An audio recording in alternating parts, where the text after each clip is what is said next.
And just like that, we are back with Chapter 82 of the Universe According to Mugsy. Today is Tuesday, September 9th, 2025. I am Mugsy the Creator, the interdimensional time travel and philosophizing podcaster back from the past or the very distant future for some of you to this moment here, right now, the present, the only time that exists. Here to help you navigate the waters of the current events that are playing out in front of your eyes, trying to understand that they are a product of the culture, which is really only your own individual consciousness raining down through reality, moving through this three-dimensional time space, playing out before your very eyes.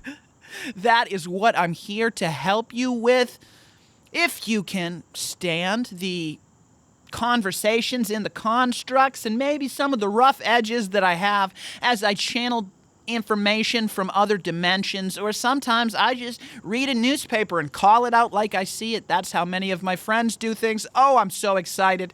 It has been an unbelievable couple weeks off, getting to spend time with my friends and family, the happiness that I experience on an everyday basis.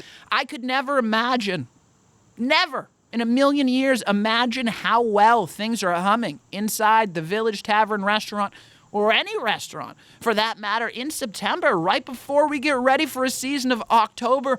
My friends that I'm working with are all MVPs. Each one of them can handle truly the madness of what's about to be coming next. Because normally this time in the season, in October in Salem, Massachusetts, the tourist destination that created out of our own consciousness sometime back in the 2000s, we created just this city of tourism that we sell to people because something might have happened way back in the day.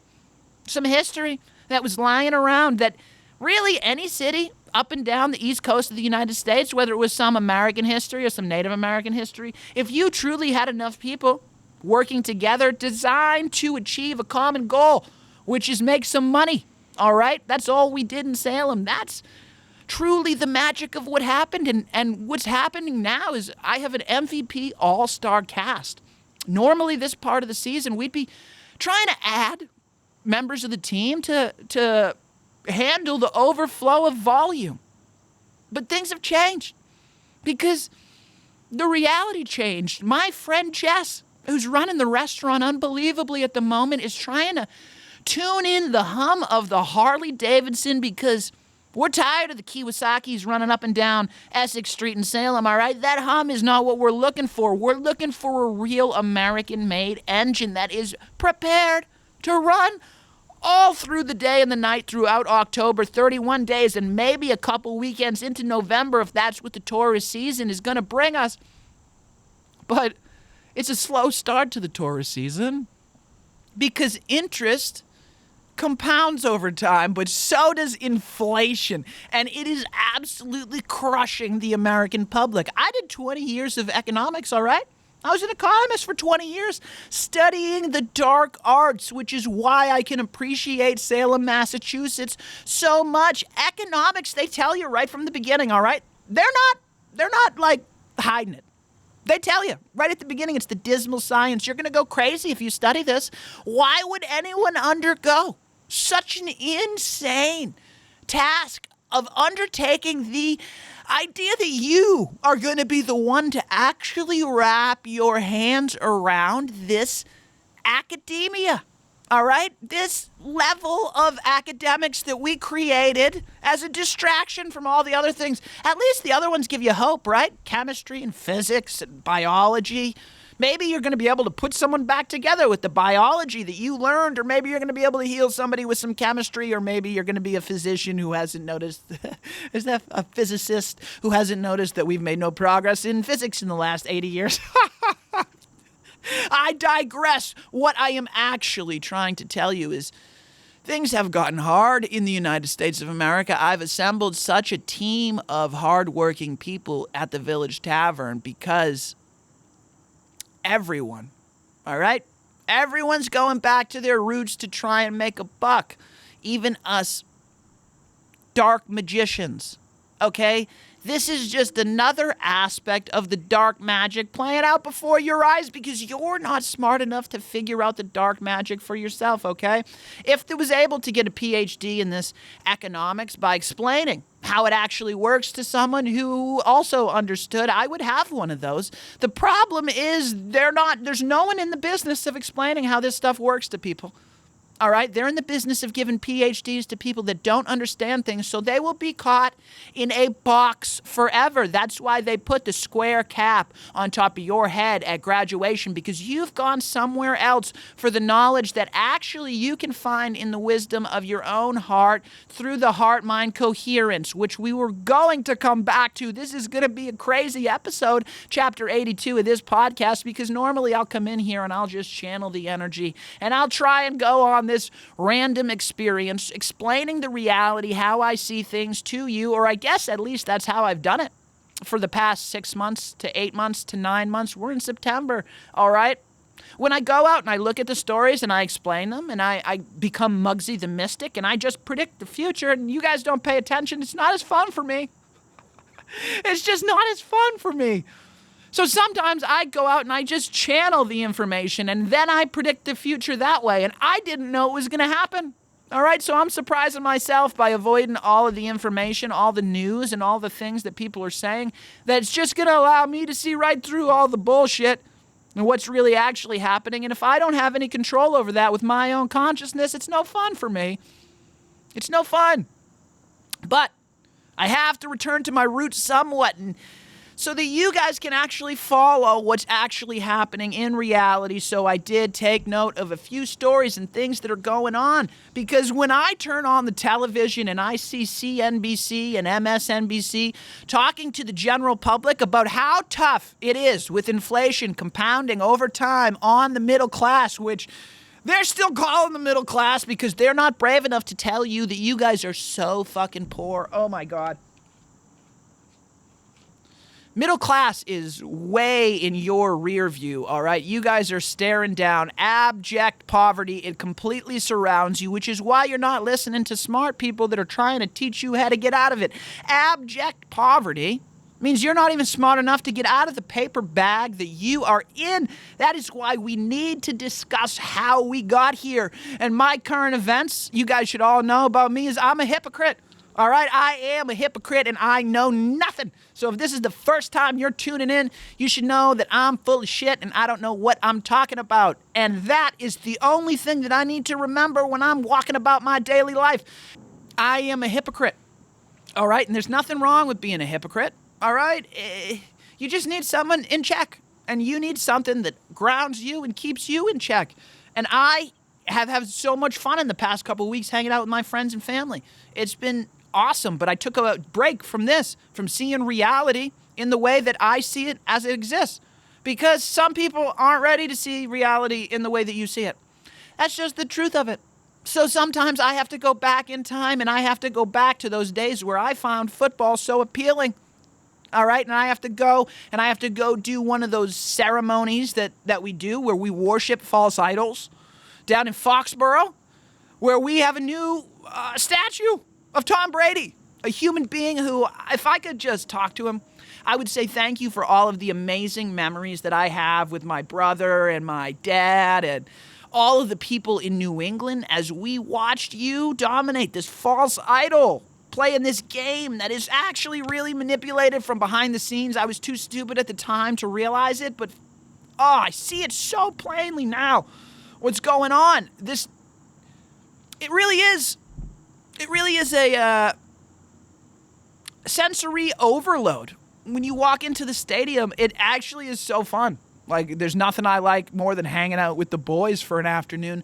But when you realize that it's Sunday and you hear men in your life saying, don't bother me, it's football season, like, leave me alone, I need my time, to do what? Right? Because inevitably, if it's something that's going to help us all, or like it's the funnest thing ever, I want to be in on it too. But when you go out and you do it, and you're not a part of the environment, or you haven't been in a long time, this sporting, brainwashing environment that I used to love and cherish so much, my Boston roots, it just is different. When I walk into the stadium, And I turn around and I look at all of the people watching what's going on the field, and I see these blank stares. Just cattle looking and waiting. And if you wait 32 seconds, we're going to do something again. But then, wait, time out. We got to brainwash people on TV. Let's look at all the signs and the colors and the music banging in my ears. This is, it's weird. It just, at the end of the day, I'm drained. I'm drained from all the blue light. I'm drained from all the advertisement they've been hitting me with. These are all signals and stuff that I'm taking in that's making its way into my unconscious and subconscious. And somehow that shit's going to play out before me. So when I got home, I wanted to podcast. I was like, let's get back into the podcasting, but I couldn't. I didn't. I was just done for the night. Video games, college football is what I wanted to play. I want to play NCAA college football. And that whole day was a suck waste, and I didn't even gamble. It was so fun to hang out with everybody, share meals with them, celebrate with them, but it ain't my cup of tea anymore. All right? I see through it, this football, this hypnosis that I'm being lulled into. I much prefer to spend my time out in the woods, because at least then when I get home from the woods, I feel accomplished. I feel better. I want to tackle more goals. And there's It is pretty wild. I don't even know where I'm going to go. I don't even know where I'm about to go.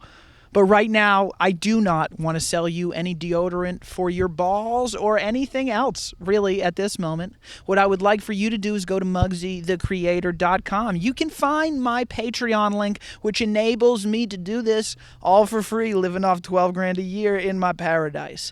But you can also follow me on Instagram, Twitter, and a whole host of other places. Let's see where I'm going to go with this one. How's he going to land that plane? Back to the episode. It's just the little things that I noticed that they're subtle, that I didn't notice, before, like where they spot the balls. I'm sure this New England game wasn't a particularly heavily bet game with respect to some of the championships the New England Patriots have played in the prior years, but one thing that's definitely new that didn't exist back in the day, when it was me and the boys hanging out in the football stadium, doing manly things, was the women. It's just crazy how many women there are brainwashed. These women are the same women that used to, I remember when they would make fun of us for being the stupid brainwashed football fans. But then it was like, no, they just want to get in on it too, because they've become more cattle and more, I don't know.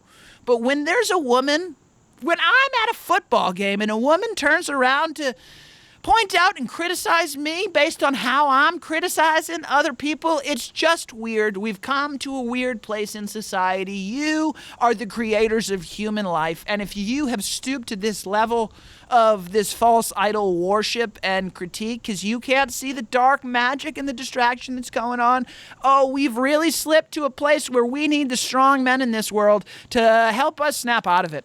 What the hell else is going on? There were so many stories. There's so much that I have to cover. As I was coming up with ideas for how I was going to reach the world, obviously podcasting is the one that I went with. But I did think about Substack. I tried writing for a while. I think I'm just naturally more inclined to be behind this camera because I am such a specimen for you people to examine that you need to do it using all of the information possible, including the body language that I'm giving off. But I almost started a Substack, all right? Trying to reach the people through the written word, because maybe getting to them while they're taking a dump will in some way ingratiate me into their mind, and that will keep this monetary relationship positive in at least my respect. Now, I didn't think that it was a possibility that CBS News would come along and scoop up my little Substack outlet for $200 million. That would be crazy. If I thought that that was a possibility, I would have dove more into the news. Maybe I would have talked more a little bit about the news stuff, and I would have acted a little more surprised about the things that were going on, like my friend Bari Weiss, whose outlet, I'm sure you hear, the Israeli Free Press, has been picked up by CBS, and it would seem like she is on a path towards somewhat of an editing role in the CBS News department, formerly of the New York Times, and everyone's been talking about it. Tim Dillon did an awesome podcast this past week. My friend Glenn Greenwald pretty much hit the nail on the head as far as I'm concerned by saying, what does Bari Weiss bring to the table as they're scooping up the news media, however you want to call it, the legacy media, the mainstream media, whatever you see it as, they're barring this as like, they're labeling this as Bari Weiss, CBS, scooping up independent media, becoming a little bit more independent. The problem with that is Bari Weiss is independently backed by the state of Israel, and she independently just happens to agree with all of the, whether you want to call it legacy media, mainstream positions, the narratives that are being doled out by the current people in control. So, she does not bring much diversity or much independence to CBS, and she's a former editor of the New York Times. All right? This is just the same thing over and over, getting repurposed and repackaged. And I'm not saying Bari Weiss hasn't said some smart shit. She hasn't done some good deeds. Matt Taibbi even said himself he was a little blindsided and egotistical as the Twitter files were going on, because he felt like Bari stepped on his toes, stepping into the access to information that he uniquely had. He was unable to appreciate the contribution she made to the Twitter files and everything that they became. Now, I can see that two things can be true at the same time. She has done incredible journalism when she chooses to, because she is a smart woman. She is an unbelievably brilliant woman who could be a welcome addition to any news department, as long as she is working independently and not being backed or told what to say or think. The problem is she hasn't done that in a long time, and I don't see how that's going to change anywhere in the near future, because I remember, it's this thing that I have. I'm working on it. It's this memory. I just keep remembering things from the past. One of the most iconic Bari Weiss Joe Rogan moments was from when she was referring to Tulsi Gabbard as a toady. And then Joe said, the toady, what does that word mean? And Bari was like, yeah, I don't know, let's look it up. And then they had Jamie look it up, and she was like, yeah, exactly, that's what I meant. Your agenda is revealed when you are taking someone and trying to make them look like they are in some way lower than you by using this word that in a context that you think is like a little discriminatory in some way, shape, or form. You don't even know what the word means, but you've heard people use it before in a context talking about somebody you don't like, so you start using that word. All right? And so this is all the same things. These are all the same. This is the same person. How am I supposed to believe that you have completely changed by looking at this Substack that you got that is apparently supposed to be worth $200 million, and everybody and their brothers telling me is this independent outlet? It's not. It's not independent anything. And Bari Weiss is not going to bring anything new to the table. Glenn hit the nail on the head, but everybody's talking about it. I think Tim Dillon did a brilliant broadcast. You can check him out. What has been going on is my friends have been having some interesting conversations, and friend of the podcast, Caleb Mayo, who we interviewed. You can go back earlier this April, I think. We had Caleb on the podcast to talk about some of the conversations he's been having on What the UFO on YouTube at What the UFO. Season 6, Episode 4, Caleb Mayo got John Ramirez on the podcast, and it was such an interesting conversation.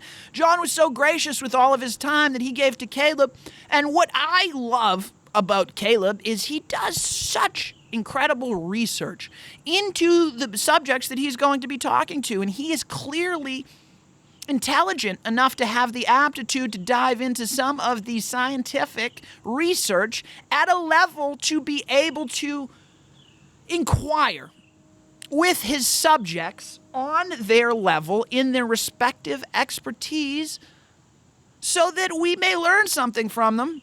There are lots of ways to do this. Joe has his own particular unique style. Tim Dillon, also a unique style. Caleb Mayo right there with him.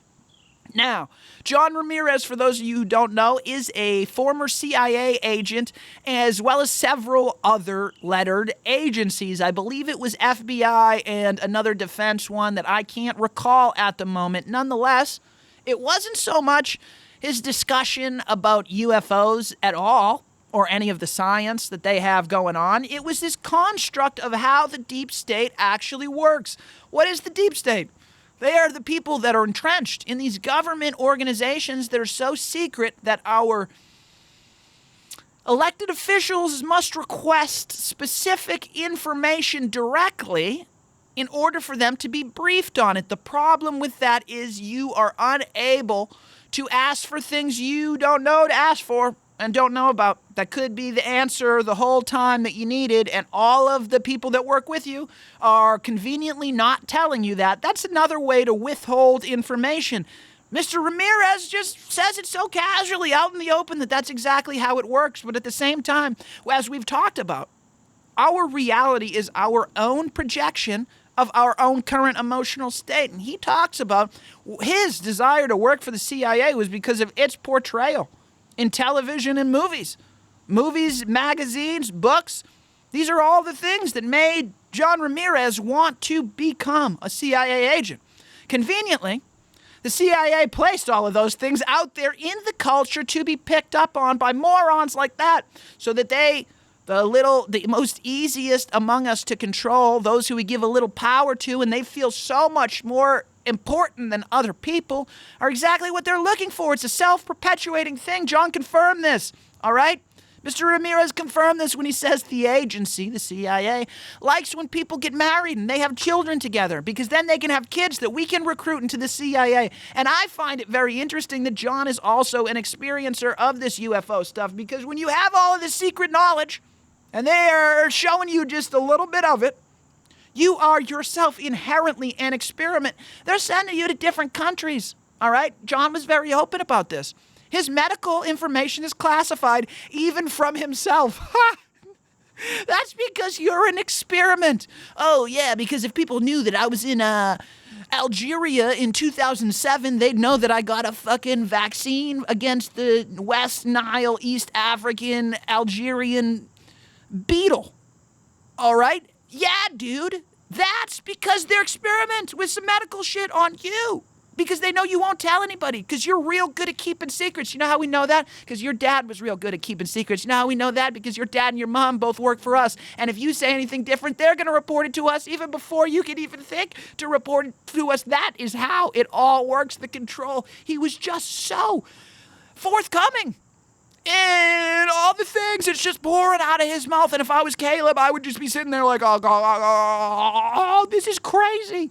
We have so much more information. And it's the reason that Caleb is not like me, a completely different style interviewer, because I am still tied to this class of human beings that I feel like we are on the bottom side, the receiving end of the dark energy and forces that oppress us. All right, the stark division between the upper class and the lower class, all of the information. All right, John believes that you can keep information a secret. I believe that all information is readable off human beings. He talked immediately about how in the CIA you have to pretend to be things that you're not. You have to compartmentalize yourself, break yourself off into different human beings when you're going undercover to do certain work, become a certain asset. The information is really all the CIA seeks. You have to go undercover and get that information from different countries. Maybe you'll have to pretend to be a physicist to do that. Maybe you'll have to pretend to be a movie star, a rock star, and maybe that cover actually works great. Are you starting to understand what the CIA is doing? They're breaking these people's minds apart even before they actually go in there. They're creating all these different aspects by only showing the people at the top. Everything else is siloed into only need to know. And if you ask, then yeah, sure, you need to know. But if you don't ask, then you're too stupid. Oh, what else did John talk about? He said so much. But Caleb's looking for the deeper, all right? Regardless of how dumb I think John Ramirez is, he holds a lot of secrets. information behind the scenes that he's and only someone who has the classified ability to take a look at these things in reality are able to tell us and convince the public. There is certain human beings that aren't going to believe it when I say it. They just aren't. I don't know why. I'm very convincing. All right? I have a very good track record of predicting the future. I've laid that out for the last 81 episodes. You can go back and take a look if you don't believe me. But people prefer to hear it from somebody in a costume or a suit with a badge and some pins on them that might mean that they did something, that have the approval of other people, and maybe they have a diploma that they hang on the wall. Not me. I only care about whether the person's right or wrong about the information. What Caleb's doing is he is trying his hardest to get this UFO information out of us, and there's a way that you subtly navigate those waters by building rapport with the intelligence agency and the industry and the people that are leaking the information. And that is a way to get the information. And I certainly appreciate Caleb doing it because I am not able to do so myself. It's just not the way that I interact with the information. The way that I interact is obviously much different. Otherwise, you wouldn't be paying attention to this podcast. Conveniently, these are the things that John Ramirez did touch on as we got towards the end of his conversation with Caleb, is he started to talk about in his time as the chief of electronic communication devices or something like that. What they were looking for, what his bosses told him he was looking for, was DNA differences in certain blood types. Because ultimately they were trying to use multiple types of technology to be able to figure out certain DNA and blood types in people because that had some sort of relevance to someone higher up on the food chain than him. Conveniently, he does believe that no one in the CIA lies to each other. No one would ever have any false information brought into the Central Intelligence Agency for any reason. There would be no power grabs. He cannot see that. Apparently, he's never heard of George H.W. Bush. It's amazing. When someone's controlled and they've only been shown what you're able, what someone else has shown them, that's all that they know. That's the only reality that they live in because they couldn't understand or possibly imagine a construct outside of that. Conveniently, I live in a reality that is nothing like his reality, so I already know that an outside construct exists.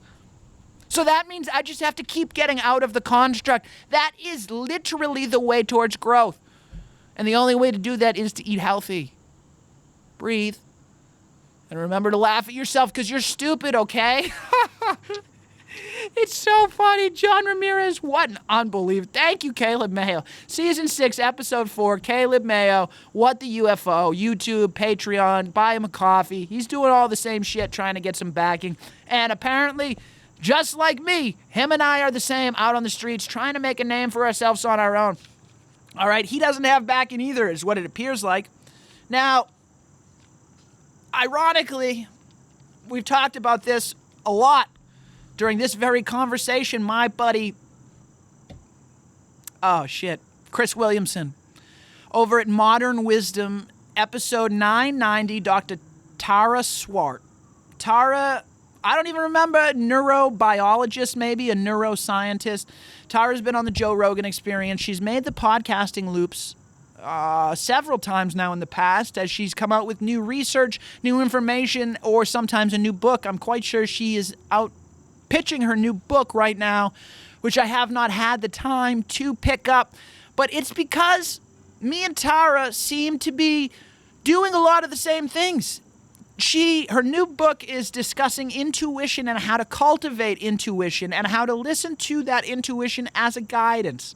And she has been trying to find ways to observe and different tactics for developing this intuition in everyday life because people interact with it. I talk about it all the time as a knowing, right? And she talks about that same thing as sentient knowledge. It's just something you know. And you don't know exactly why you know it. And that's one of the ways that we interact with information in the real 3D time space of the world, moving about this reality. And if you're not paying attention to it, it won't happen for you. All right, you won't get that sentient knowledge because you're not open to it and it's not the way that it works. But there's another way that you can do it too. And this intuition is listening to this other voice, right? As she calls it. It's a knowing, but it's different from the sentient knowing. It's not like you know what's going to be behind door number 3. It's a listening as you're moving about your daily life and a decision comes up. And she talks about going back to decisions you've made where there's been a crossroads in your life and trying to remember that specific decision. Was there any guidance that came in for you? Maybe it was a voice. Maybe it sounded like someone. Maybe it sounded like a relative or a coach or a teacher. And discerning whether that voice or that information is coming to you specifically for a moment, for that specific moment that's there for you, or is this a programming, right? Is this not me, but actually it's my mother that always told me to be skinny, be skinny, be skinny, when really I am trying to eat a salad to be skinny when I should be thinking about health and listening to my body? Is that a program that's running in my mind, or is this other voice that's there coming to me specifically for this moment now because, oh, wait a minute, I have a choice between a steak and a salad and the meat's gone bad and I don't know it. And I hear this voice that's my mom telling me to eat a salad because I don't know it, but if I eat the meat, I'm going to get sick. There's many ways that the information can travel, and scientists are just figuring it out now. She's writing books about this, and what's being unfolded, I talked about Gavi Kovalenko a few months ago. She wrote a book as well, and what that does is examine some of the science that's going on with the heart and how if we are listening to our heart, some Eastern practices even talk about that Dr. Tara Swart was discussing in the podcast with Chris Williamson on Modern Wisdom, episode 990, is if you put your hand over your heart and you ask yourself a question, and then you put your hand over your gut and you ask yourself the same question, do you get the same answer? Or are you getting conflicting information? And if you're getting conflicting information from your heart and your gut, then you have to dig a little bit deeper. Find out which one's healthier. And undeniably, if you're making a decision, you're going to have to choose a path. All right? And paying attention, journaling can be very helpful for paying attention to the decisions that you have to make and trying to remember what the information you had at the time. This is not something that I practice regularly, but it was a great thing that Tara had come up with. And I was thinking to myself, this is something I should start preaching to whatever crazy people tune into my podcast. Because there are lots of ways to figure this stuff out, and we are just on the cutting edge of it right now in this moment. Some of you understand that in the past, in the distant future, we do things in a different way. But it's all about aligning those things into this moment now, which is really the only time that exists. And I'm not going to be there to help you with these decisions, so you need to find a way in your reality. Maybe it's audio messages into your cell phone. Maybe it's actually doing the journaling. Maybe it's having conversations with human beings, someone that you trust, someone that you can sit down with and make a decision that's hard, and then also follow up with in the future and return to that same decision to try and see if things worked out exactly the way that we thought they were gonna, and if they didn't, because if they didn't, maybe we want things to go in another direction, and actually what we have to do is listen to the wisdom that was there the whole time. We just never returned back to that moment in the past by time traveling back to that moment and looking at it again with clear eyes, without the judgment that you've removed from yourself by accessing the heart. All right, seeing yourself in the true reflection of who you are, just somebody trying to get through the day, trying to do the best that you can, trying to avoid all of the pitfalls of this society and this life that surrounds us at all times, that we cover in the current events that we never want to be a part of, that we would like to create a new current event structure that all comes from this culture which is really just a product of our own individual consciousness being projected out into the world, onto this reality, so that other people can pick up on the vibration that we are laying down, so they can cling on to that culture, and then eventually our culture will take root, and it will start to produce the current events and the reality that we're living in, which is really where I have been the last couple weeks, hanging out with my friends and family, and even the people at the Village Tavern getting ready for this new season that's coming up. It is truly a pleasure to be here, bringing you this podcast, chapter 82 in the books, talking about some of the things that have gone on in the current events. Not all of them, just some things that you might have seen going on in the real world that maybe you didn't exactly have the same position on. Why? Why do we see things in a different light? It's because we are part of different cultures, fractured in the United States right now, maybe more fractured than it's ever been. And that could potentially be the best thing for you, because the fracturing of this culture allows you to get more in touch with the consciousness, which is the only thing that you truly have any control over. And if you want to get in touch with that consciousness, I believe the easiest way to do that is to develop that heart-mind coherence and also have the healthy gut by eating healthy, whatever that means to you, listening to whatever your body needs in that moment to try and become a better version of itself. And breathing, remembering to take the time to breathe so that I can laugh at myself and remember that I know nothing. All right? So I know nothing, but I love you. And I hope that chapter 82 helped you out. Take back your consciousness. I love you. I'm out.